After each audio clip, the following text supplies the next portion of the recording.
what is the premise of Spider-Man No Way Home, so that we can answer the overarching question, what is Spider-Man No Way Home about? What is this film about? So the idea, and why would we take a premise of the film? Because the premise of a film is what captures a truth about the shared human experience, right? So a premise tries to say, we should care about this film because our brains will learn about how the world works from this film. That's basically why we would even have a premise in a film to begin with. So a premise is a really good way for us to understand what the film's all about. Because if we dissect the premise, why are we even telling this story? What about the shared human experience does this capture as truth? Then we can say the film is really about this, right? So a solid premise is what makes audiences resonate with a film at a deeper level. There are really two core elements to stories that make people really connect with them. We connect with stories for all kinds of reasons, but two of the most impactful ways that we connect with stories are the characters and the premise. Now, the characters because we can see ourselves in the film, and the premise because we can see that it reveals a truth about the world that we may have been ignoring or maybe needing to think deeper about. And in this film, by the way, the characters shine. The characters are amazing in this film, which we'll talk about a little bit later when we compare it to the Batman. But when we get to the premise, you'll notice that part of it resonates, but then part of it is a little bit muddy. Part of it resonates, and then part of it is like a little bit muddy. So the film's premise is essentially that curing people results in personal fulfillment and then restored relationships. So curing people results in personal fulfillment, basically being a hero, being selfless, and having good character. And it also results in restored relationships, right? Now some of the Spider-Men can become friends with some of the villains when they cure them, and we have restored relationships that happen. So the second half of that premise probably resonates with just about everyone, right? Only like really, really hurt people are like, I don't want to have restored relationships, and I definitely don't want personal fulfillment, and I don't care about my character. Most people care about their character, they want personal fulfillment, and they want restored relationships, right? So most people will resonate with the truth of us wanting that out of life. But let's break this down a little bit further. If Peter kills Green Goblin out of revenge for May's death, so Green Goblin kills Aunt May. We all saw that happen in this film. If he kills Green Goblin out of revenge, then he'll feel guilt, he'll feel shame, he'll sink into despair. Most likely. In fact, some of the other Spider-Men are kind of educating him on that, right? So if he does that, he'll become the villain that J. Jonah Jameson actually thinks he is if he were to kill Green Goblin. But if he saves Green Goblin, he'll realize that his character meant more to him than he might ever imagine. And he'll get personal fulfillment out of it. And he'll realize that he did the right thing. And like I said, that's why Andrew Garfield and Tobey Maguire are all there to point Peter, to point him in the direction of being a hero and to point him away from being a villain. They literally do that, right? Tobey Maguire literally catches the Green Goblin's, what do you call it? His hoverboard, for lack of a better word, since we're on a Back to the Future comparison here. So they want to point him towards personal fulfillment and hope and away from despair. So the second half of the premise, like I said, mostly works. It's the first half of the premise where things get a little bit more cloudy for us, like I mentioned just a second ago. And it kind of causes us to ask more questions about whether or not we might actually agree with the film's premise. And the first question I think we need to ask is essentially, can we cure other people? Can we cure other people? Because the premise of this film is we need to cure as many other people as possible. And a quick follow-up to that question is, how would we go about curing people? But we also need to ask a deeper question, and that is, why do people need to be cured? What is the root of human beings choosing to do evil? What's the root cause of that? And is that something you could even cure? And is evil the result of something that can be cured? It's another way of asking that. And if you were to cure them, does that actually make them incapable of doing evil? Again, right? So many questions relative to curing people, especially villains that are evil. So I think this aspect of the film's premise is demanding more information from us. It demands more thought from us. It demands us to engage a little bit more. It is not a clear-cut premise. There are some really clear-cut premises, right?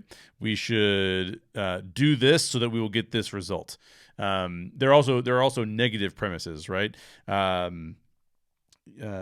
Ruthlessness will always result in, despair or ruined relationships or whatever it is, right? There's these negative premises. This one is, hey, cure people and it will be good for you and it will be also good for them in the ways that we already talked about earlier. But this also asks a question about why are the villains that we find in films, why are those villains evil? And can we just cure them of it? Right? Could Thanos have been cured of his problems? Could Ronan be cured of his evil? Could Zemo be cured of the things that he was doing?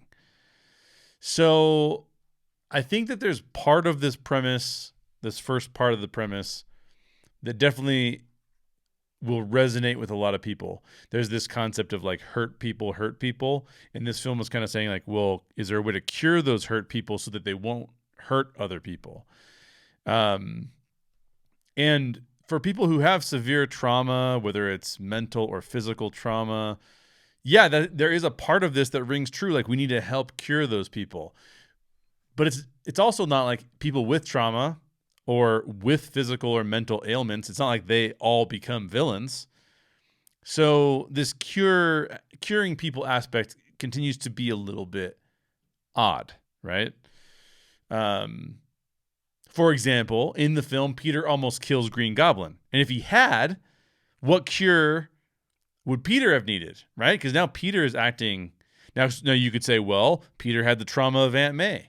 And could we have solved that? And if we had cured him from the trauma of Aunt May, would he have gone on to try and kill Green Goblin? We could ask that question. Maybe that's part of the premise here, right? Now, as I mentioned earlier, obviously Garfield and Maguire's Spider-Man, I don't know how to say that. Andrew Garfield and Tobey Maguire and their personifications of Spider-Man are present here to help Peter deal with the trauma of losing Aunt May. That is part of his cure, is them trying to help him understand that from a different perspective, because they also had trauma in their lives, which then help them communicate to Peter, Tom Holland's Peter, about what this cure could actually look like. So all of those things are true, but I think here are some other questions we have to consider. Why do people, even people who want to do good, maybe people like you and me, right? People like Peter, even though we want to do good, why do we do bad things? It's not just villains who do bad things. Everybody does bad things. In fact, I usually am pretty frustrated when there's a character and the character is perfect and never does anything bad, because I'm well, when have you ever met a character like this before, right? Unless there's a character that specifically we're told, like Superman, right? This is a character who specifically is a Boy Scout. He does good things. Okay. I prefer more complex characters who do bad things too, but it is what it is. The second question I have is there such a thing as a cure for doing bad things? Could we all do something that would prevent us from ever doing another bad thing again? And then the third question I have is, even if we cure the evil actions of individuals, what about the evil that exists outside of people's actions, right? Natural disasters cause a lot of havoc. They ruin environments. They kill people. They're bad. Cancer Cancer kills people. It kills animals. It's bad. Diseases. We just came through, well, we're maybe partially in a pandemic. Seems pretty bad.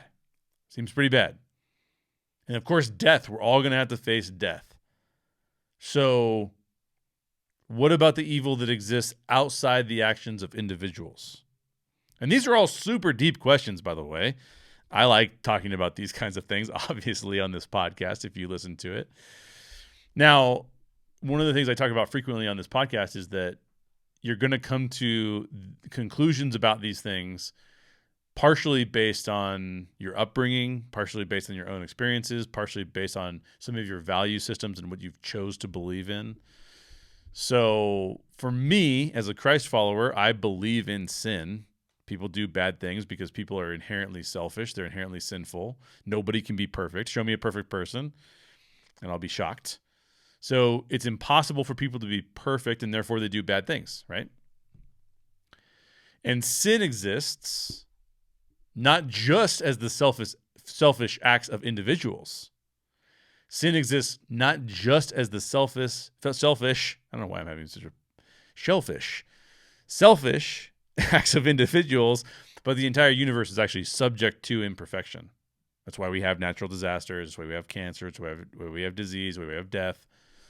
There are no simple cures to these things. There's no way for Spider-Man or any of the rest of us to wipe out what we would call sin or evil of any kind, right?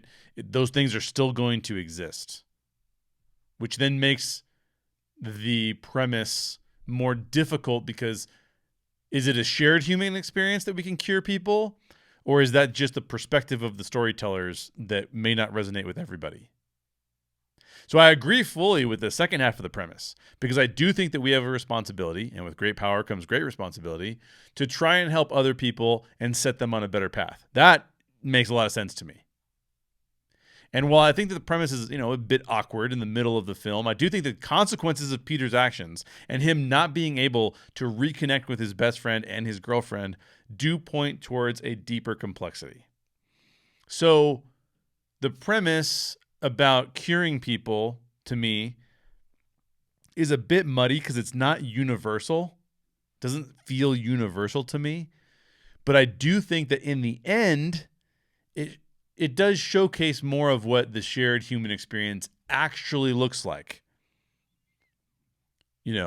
When Peter can't just cure everybody and it all works out great, there's some muddiness there. It's difficult. So I think that that's where the premise plays itself out a little bit better. The actual premise of saying, we should just cure people and then everybody will be happy and great. If the film actually displayed that happening, I'd be like, man, I don't really like this premise because I don't know if this premise is really, if it really means something.